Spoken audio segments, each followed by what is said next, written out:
they don't even want me as a kid. I felt that way at 13 years old. I felt so unlikable. And I remember there was times where I laid in bed and I prayed to God. I was like, please, God, like, help me. I don't know what to do here. Basically, that's what I was saying. That I'm hoping that everything is going to be okay, but I don't know how to make it okay. And I thought a relationship was going to save that. But truthfully, no, it's not going to save that. You know what is a relationship with Jesus? Zero. One. Let's get started.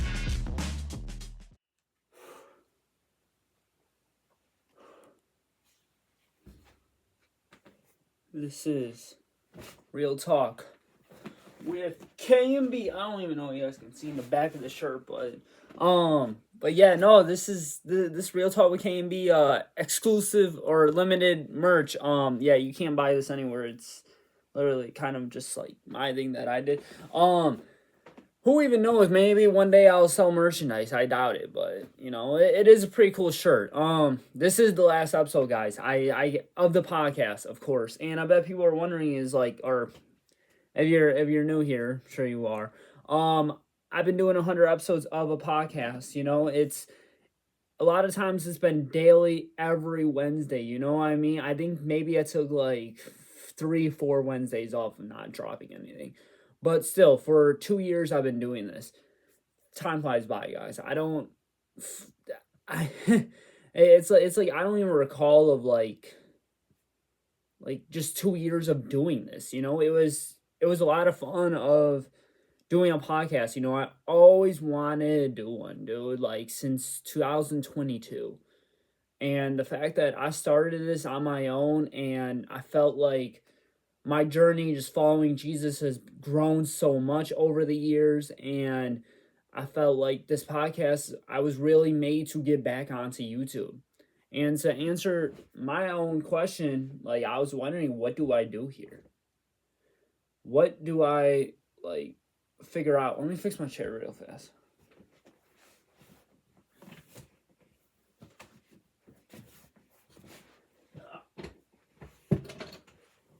Alright, that's better. So I was trying to figure out like what should I do for YouTube? Like I don't want to go back to vlogging because I said it before, you know, I used to vlog. I said it plenty of times. And oh, also in this video, I'm redoing my testimony.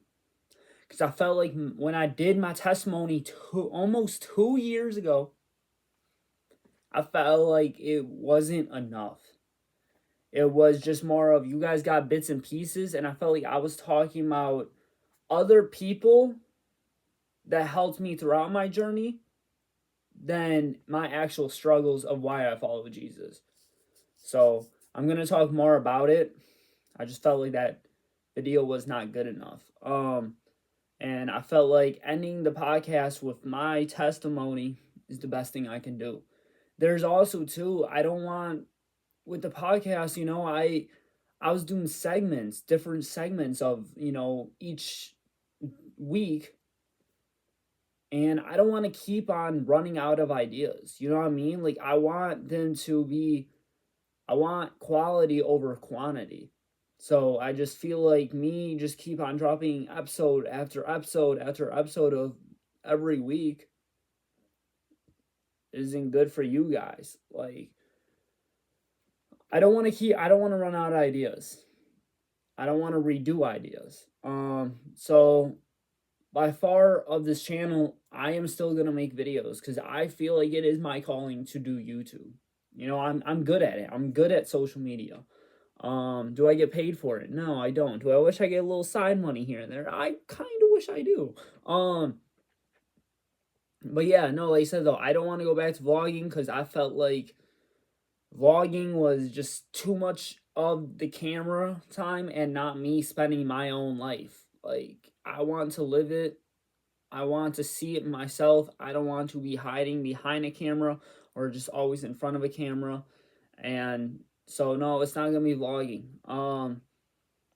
I think I'm going back to music. I think I'm gonna record some music videos, drop some music, drop some new songs, maybe an album. Psych! No, I'm not going back to music. I done there, did that. If you guys know, you know. If you know, I suck. I do suck at rapping. It's crazy. I wanted to be a rapper since I was 9 years old. It took me like 21 years to realize that I suck at rapping. Um, but yeah, no, I think I'm more of gonna like react to some videos. Maybe I've been friends with a lot of more Christians now. Hopefully I can get them on this channel, and maybe I can get them to open up about their testimonies, because me personally, I love hearing about people's testimonies. That is how you follow Jesus, is by having a testimony, because we all have one. If you think yours is boring, yours is not boring. No one's testimony is boring. We all struggle, we all go through the same kind of stuff. You know, all are we all got stories. God gave you one story, it's your story. But besides the point, I am gonna get started. But that is what's gonna happen with Real Talk with K.M.B. Yes, sir. But besides the point though, let's get started. I don't know. Now I'm just saying random stuff. So let's get started. So I didn't even take it all the way back before. If you guys seen that old testimony video, don't watch it. I felt like it wasn't good enough. So just don't watch it. Don't click on it. Don't even try to look for it. But besides the point though, let's start off here. You know, when I was super young, right? Um, you know, when I was younger, man, I should have rehearsed this. When I was younger, my parents were married. We had this like very nice house. My parents were, I guess you can say, high school sweethearts, but I mean they met around their towards the end of senior year, so it's not like they were like a couple since like freshman year or anything, or went to a bunch of school dances with each other. They met around in March, or started dating around in March. Towards their senior year, you know, they dated for like 6 years. And then finally got married. My mom moved into my dad's apartment, and then from there, then they like built a house, then moved back into the apartment, had me and my sister, and then I'm just retracking real fast. It's a lot to go through, okay? But basically, we had this really nice house that we used to live in. I remember though when I was real little, I saw this like smoky figure thing, and I freaked out like every kid should. You know, I'm 5, 6 years old, and I yelled down the stairs like, "Mom, mom, there's a man on fire." Because when you're a kid, you're like you see smoke, you think of fire. And so I'm like, Mom, there's a man on fire. Well, it turns out that was a demon. When people say demons aren't real, you're 100% lying, dude. Demons are real. Mess with your mind, and they can be in real life. So I'm like screaming on top of my lungs. And I'm like, Mom, Mom, there's like a man on fire. My mom's like freaking out. Like, she told me this story herself. And then other stuff happened in the house. You know, I'm not, I'm just gonna prefer people as family members in this story. Also too, I'm not trying to spill my family drama, so again, I'm just gonna keep it family members instead of calling people out, because that's none of people's business to know who did what and what did wrong. Again, I do love my family, and there was a lot of good times, but there was a lot of struggles, of course, just like every family has. But this this is my testimony, so I gotta say some of this stuff. So one of my family members saw like a little boy that like looked exactly like me, but like different pajamas. And when like demons can like transform themselves into like other things.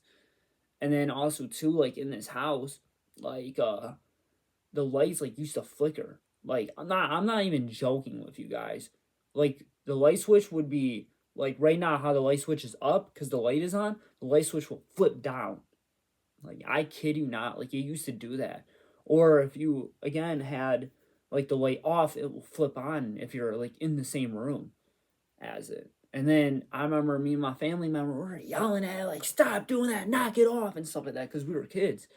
Um and later on, or another family member of mine, like, I kid you not, this demon like literally punched him in the face because they tried to like do an exorcism on it, punch him right in the face. I kid you not. Um and it turns out that one of my family members was having an affair. And when you're hiding something in a marriage, the devil will come in on you. And so I found that out years, or not years later, about the affair, but I found out that a demon can enter into your marriage if it is broken. And it was broken. It was breaking. Also too, and I was real little, like real young, even when my parents were married. Um, I went to a Catholic church. So around when I was real young, right away I was just kind of like in church and I knew of it. I knew of Jesus when I was real little, but I didn't like know him like I do now. I didn't know what it was like to be a Christian. I just knew to go to church on Sunday. And that was the sad part though about my household, that I felt like it was not Christ like. It was more of, we go on Sunday to church, and then when we get home, our lives is our lives. Like, we did our deed. That's it. That's not how that works. Um so but like I said, one of my parents was having an affair, and they decided to get a divorce. And then me and my sibling, we went over to our grandmother's house. And sorry, it is so hard not to like call out names here. So my, or I'm sorry, let me rephrase this. So they get a divorce, right? One parent stays in the house for a bit until the house sells, and then the other parent decided to move into back into their parents. So now me and my sibling, going we're staying in one house, then we're going to the other house, and the court doesn't can't even decide on what they want. So 1 week I'm with one parent, or 1 week I'm with the other. Court finally settled on 50-50. I'm not going to explain the days on that one, but court finally settled on 50-50. And so me and my sibling were going back and forth. I'm just going to say, my dad was the one living in the house for a bit. So my dad moved into his parents' house. So again, now me and my sibling were going back and forth on houses. And then one parent gets annoyed by their parents and finally uh got themselves an apartment. And then my other parent, kind of same thing, found a condo to rent from. And then sorry, again, guys, this is very challenging of not calling out who's who. Um so then the other, or sorry, one parent, like I say, get found a condo to rent from. Then the other parents live in this like apartment, but they found a plot of land to build on. So they decided on to start building it. And then my other parent is like, went out of the condo and then found this one house, or bought this house. And this one parent that bought the house was sneaking around with their secret lover, the person that caused this whole affair to happen. And as a kid, I knew about it. At 8 years old, I knew of what was happening and what was going on, that this parent was keeping secrets from me. And when you're a kid and you know your parent is hiding a secret from you, it's very untrustworthy. I feel like that you know this big old secret, and you know something is going on, and you know what's going on is even wrong at 8 years old. So they were having sleepovers for a bit, and then my other parent was dating around. Going on a few dates, having own sleepovers too, hanging out with friends and all that. And again, at 8 years old, I knew that this was happening. That basically, I knew that my parents aren't gonna get back together at this point. I didn't even think about doing a whole parent trap type deal. No, I just kind of let it be because they were just constantly fighting and bickering at each other all the time. Finally, this one parent met this one person, or okay, so I had one parent that was sticking around with the person that caused this whole affair. Then the other parent again was dating around and stuff like that, and finally settled with this one person. And this person that I'm talking about had two kids on themselves, and eventually they move into the house that me and my sibling was living in, and we basically become one family. And this is my side of the story. Okay, I did have some good times with them at this house that I'm talking about, but I felt like it was getting taken over. I felt like my stuff was not my stuff anymore. I felt like I was I was neglected at times. That I basically didn't even have a room at this point. I didn't have my own space at this time. I got yelled at for whatever and yada yada yada, and eventually I got shunned to the basement. Um, Again, a lot of good times though, or I shouldn't say a lot, but I did have some good times and stuff like that. Like we were regular siblings, we became a family, but there was times where again I felt neglected. I felt ashamed of myself and just unlikable at times at that house. And then at this other house, we become another family. So I'm basically got two families at this point.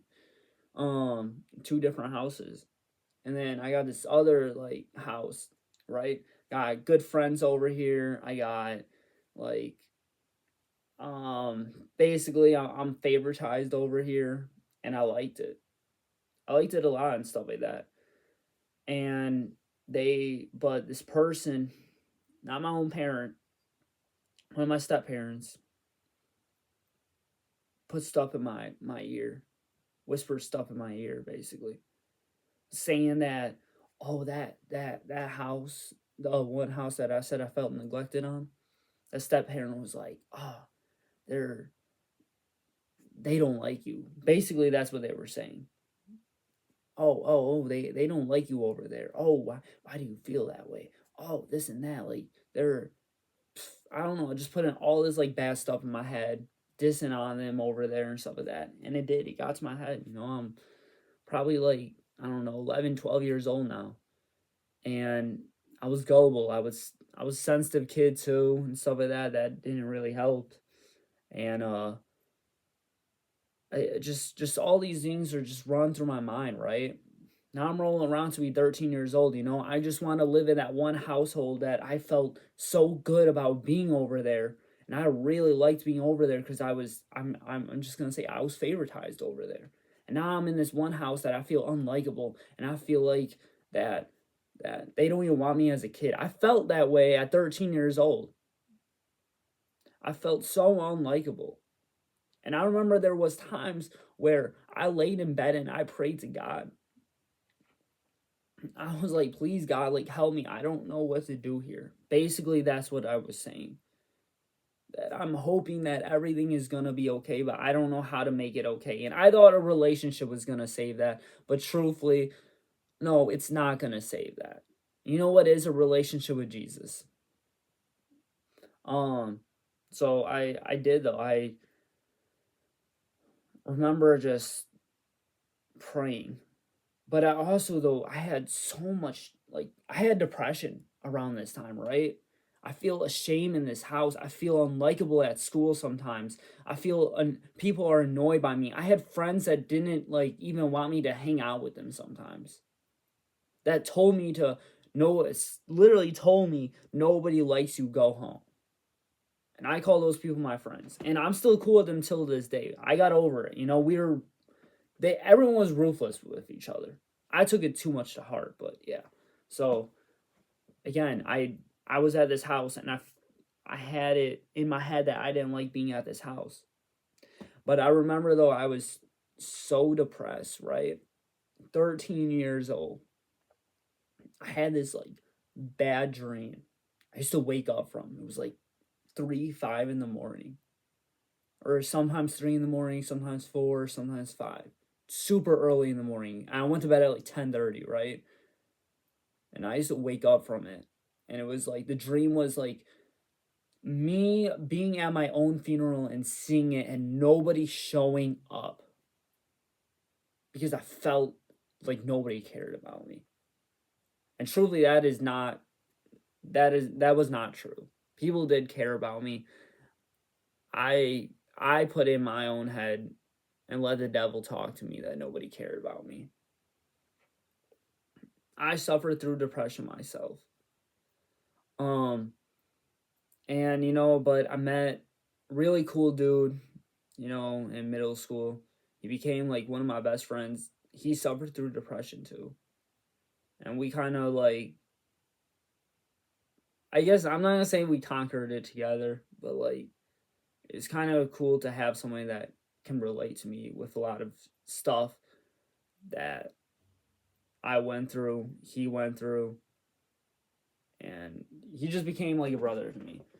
Um, I had a really cool dude too that really kind of helped me just be a kid. Basically, we were just both goofy. He was my fun friend.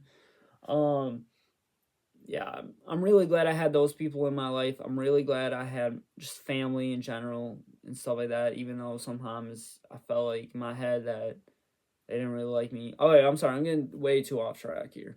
But so that's what happened. That's what's happening in that household that I was just talking about though. Feeling neglected on, right? Having depression because I feel so unlikable. Well, the other house, right? A step parent that was like manipulating me, basically saying all this stuff, like all this bad stuff about me, and like trying to turn me against my own family. They walked out of my life. They walked out on my own parent and made them into an alcoholic, made them into a mess. And me and my sibling, we had to clean up that mess. And this parent, said some hurtful things. But in the long run though, I forgave them for what they said to me because I know they were not in the right state of mind at the time. But still, I had to. It was a mess. I'm not gonna say of stuff what happened, but it was. I did not want to be home, and I remember a lot of times. I'm very thankful that I had these good friends in my neighborhood that I remember just staying at their houses for dinner and longest as I could because I didn't want to be home. Um, I didn't want to walk into something that I don't want to walk into. And I had to deal with that for like 4 years in that other house that I used to always complain about being there and feeling unlikable there was the house that I actually got away from. Or like, you know what I mean? Like I actually felt comfortable in that house at that point. Because this other house that I used to love, I don't I don't want to be there anymore. But I remember though through those tough times, who I always went to? Jesus. I used to pray for things to get better, and they did. Now we're rolling around when I'm 17, right? Um, by the way, too, I forgot. As a kid, I went to church. I didn't like it as a kid. Couldn't sit still, couldn't listen, didn't know what the pastor was talking about and stuff like that. Um, they um my family at the time, or my one of my step parents and my parent, um put me and my sister into Sunday school like maybe 2 3 times on a Sunday, but most of the time we were up in the altar during service. I don't know why we weren't always in Sunday school, but I didn't mind Sunday school. But during service, when you're 9 years old and you're hearing about marriage and you're hearing about like all this stuff that you don't know what they're talking about, it's kind of hard to listen. So I didn't really like church, right? Pray to God, of course. Shout out to my grandmother. She's the reason how I know how to pray. Forgot about that. Oh, by the way, she's not dead. I don't know why I pointed up. So, no, so again, I didn't go to church throughout my teen years basically until I was 17, and this is why. So now I'm 17, right? Um, I really like a girl at this time. Okay, I'm not gonna mention that part. So as I did, but that's not. Let's let's forget about that part. So now I'm 17, right? First get my license, and I started driving. Um, I like I said, you know how it is. You're 17, got your license, you just want to drive anywhere. So before school started, me and my friend we went to. Oh yeah, he was another like friend that was like close to me too, like a brother. I'm really glad I had him in my life. It does suck of what happened though. He's not dead, thank God. But no, but so me and him, we got like really close in our junior year, and yeah, okay. But besides the point, so me and him, we run to the grocery store and stuff like that, and then we're driving back to school, and this is my fault. I'm complaining, I'm arguing with him because when you come from a household that um how do I explain it? When you come from a household that all you know is fighting, that's all you know how to do. And that's what I did all the time throughout my teen years. I just argued with people. Because here's the thing, I used to be a very sensitive kid. I used to cry a lot. And instead of crying and being sad, I took it out on anger. Wrath was one of my biggest sins at one point. So yeah. Where was I? Oh yeah. So I'm arguing with this friend, right? Completely my fault, by the way. Not paying attention, run red light, hit a car, get on my car, and I'm like, what just happened? Like, what the heck, dude? Made sure everyone was okay. I thanked God that day. I was like, thank you, Jesus. Like, dude, I could have killed somebody. Could have killed my own friend. I could have killed myself. I could have killed everybody. Just not by paying attention just for 5, 10 seconds. And my mom was dating this guy. She invited me to church. I didn't step into a church, or no, I didn't go to a service in like 4 or 5 years, dude. And this time I did.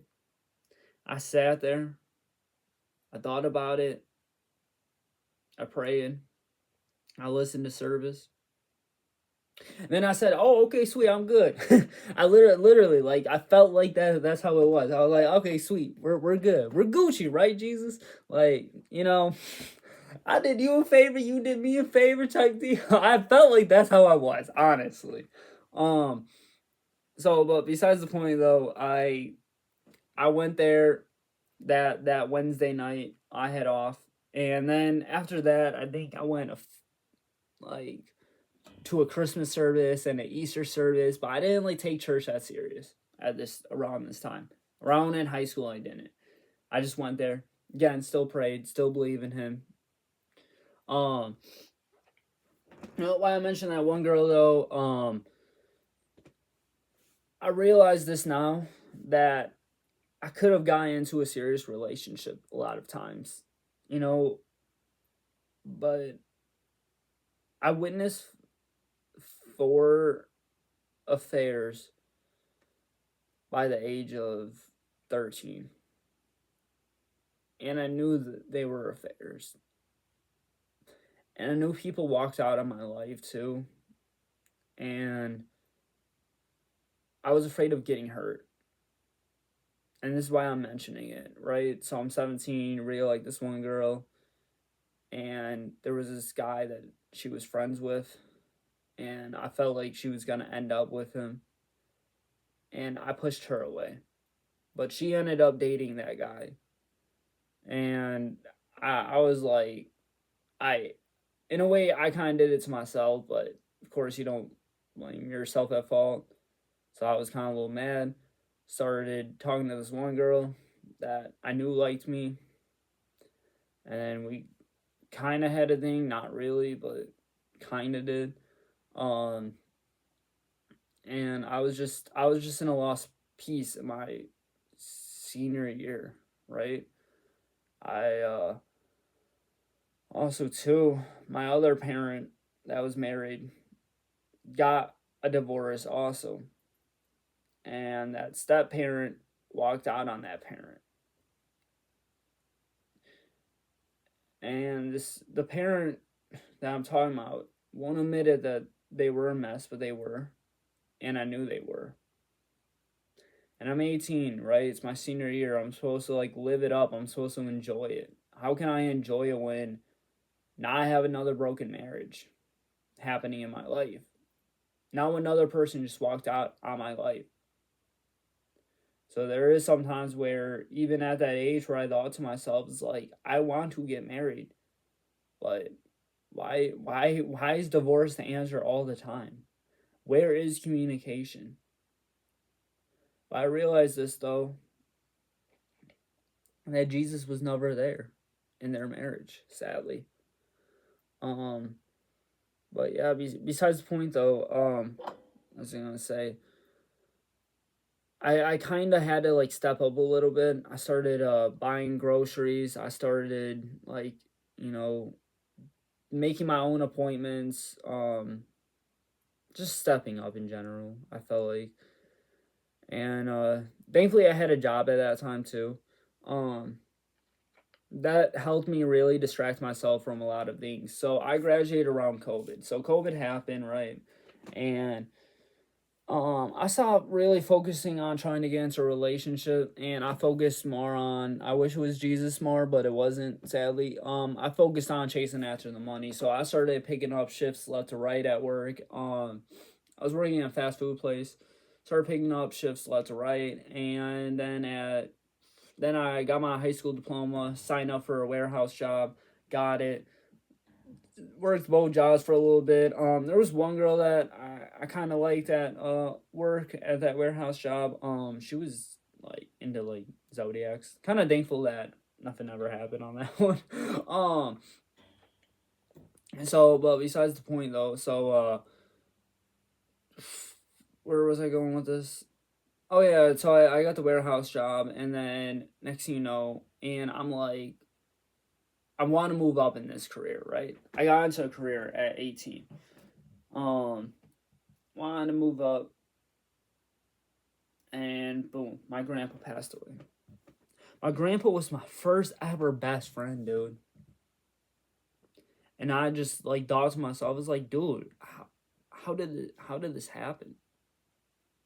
Oh, rewind real fast too. I got two other stories with my testimony. Oh shoot, I'm behind. Um, so when I was going through stuff a lot at home for those like 4 years, when that one parent was an alcoholic and I didn't want to be home, I distracted myself through social media. I started vlogging. I started pretending I was a YouTuber, all that, right? You would have never imagined that person in front of that camera was going through what he did, that I hid that pain. So when people say that depressed people are the ones that are mopey and, all sad all the time, sometimes you got to watch out for the people that are always smiling and joking around, too. Also, too, rewind real fast. When people say miracles don't exist, bro, that is full on cap. Full on cap. So, when me and my sister were real little, right? 6 and 8 years old, we got into a bus accident. A semi truck hit the bus. Whole bus went into flames, all that. A bus driver saved me. Truthfully, it was also Jesus that saved me because I think I had more potential, and he knew that. So, again, the fact that no one died in that bus accident and we're all still living today is just a miracle, dude. So now moving forwards on that part, like I said, my grandpa passed away, right? I was doing stupid antics, I was an idiot. I acted like an idiot on purpose. I love the center of attention. And that was me. I acted like an idiot. For center of attention. There was probably times where I could have seriously hurt myself, of the stuff that I did. Thankfully, I didn't. So, but besides the point, though, I thought to myself, it's like my grandpa used to want me to be a man. Basically, he wanted the best for me. Because sadly, his kids didn't really get his potential, or succeed in those potentials he wanted from them. And I'm like, how do I do this?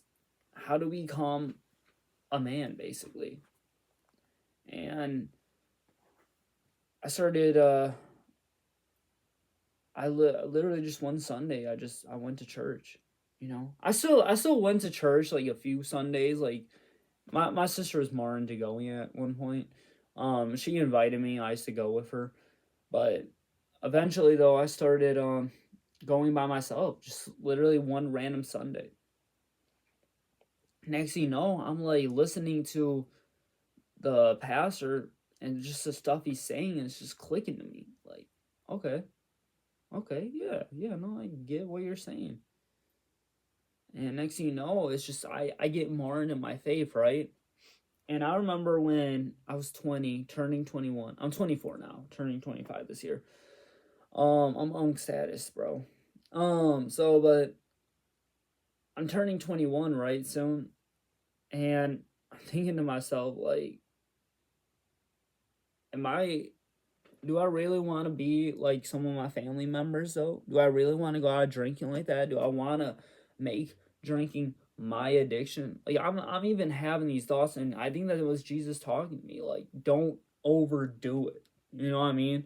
Um so yeah, so and now we're rolling around. Now I'm 21, right?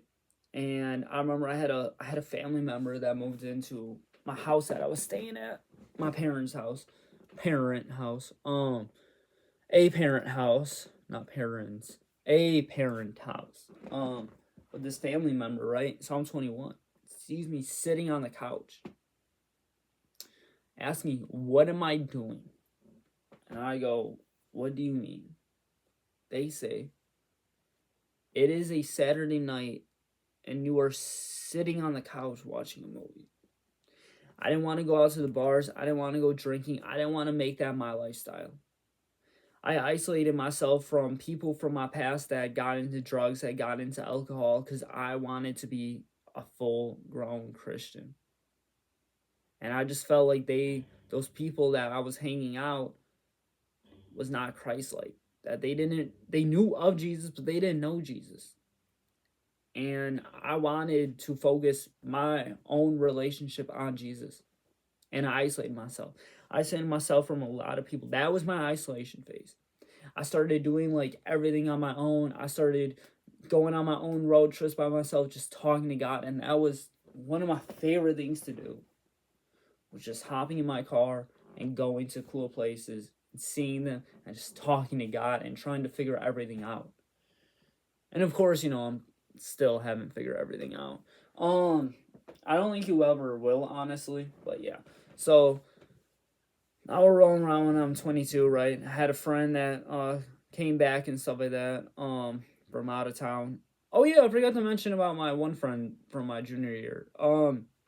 Yeah, basically we got super close, and then he moved away, and it just kind of high school just kind of felt lame after that. It always kind of felt lame, but at least when I had like a close friend, it was good to have.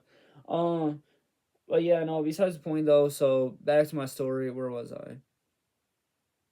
Ah, shoot. Oh yeah, now I'm 22, right? So this one friend that used to live somewhere else, he came along. I brought him to church for a few times and stuff like that. Had a few good times. I actually hit up the bar scene. Actually, it's my first time really doing it, and I straight out told him like, "Yo, listen, like I'm not trying to make this an every weekend thing," and I stuck to my word about it. I didn't want this to be my addiction. I didn't want to go off the rails. Um, Sooner than though, I discovered this thing called young adults, and I started going. Met a few Christian friends. Now I'm rolling around to be 23. Now I am 23. Not now, but you know what I mean in the story. So now I'm 23, and I'm 1 month in being 23. So I'm just going everywhere. I'm 1 month of being 23, and I decided to go to prayer night. Prayer night. Gosh, I cannot talk right now. I decided to go to prayer night, and I haven't went in like 2 years probably. And I went. Felt super awkward my first time going. I was 21, right? There was literally just old couples there, and I felt so awkward. So 2 years later, I went again. This time different too. People my age, people younger than me probably, people that are 30s, 20s, 40s, 50s, 60s. You see my point though. Like just so like diverse and different. And then also too I found out that my church has their own young adults. And I started going there. Next thing you know, now I got Christian friends. I got good people that I surrounded myself with, and it's a good difference. But here's the thing also though about me, that I am figuring out my issues that I have. I have a lot of abandonment issues. I still do sadly push people away. I am working on that. And through Jesus, I know I can. And but I know that Jesus always had me even when I was at my lowest low. And that's what people forget about. I was at my highest, Jesus still had me. I was at my lowest, Jesus still had me. Jesus was always with me throughout my whole life. And, I went through a lot, of trials and tribulations. And people ask, why does Jesus make you go through that? I think my answer is, though, is that you are never going to be a strong person if you don't go through challenges. If everything is so easy, if the obstacle is just open and cleared, how are you ever going to learn from it? If the test is super easy, what's the point in studying it? So I think that, or no, not think, I know that Jesus always had me and always will have me. So that's what I gotta say. I really did like doing this podcast, guys. It was really nice. Like I said, I think it is time to call it quits. I took it back with even having the old mic on me. The one sign, I don't know, man. It's just, it's the end, guys. But don't forget that this is Real Talk with K.M.B. We out. Don't forget to pray.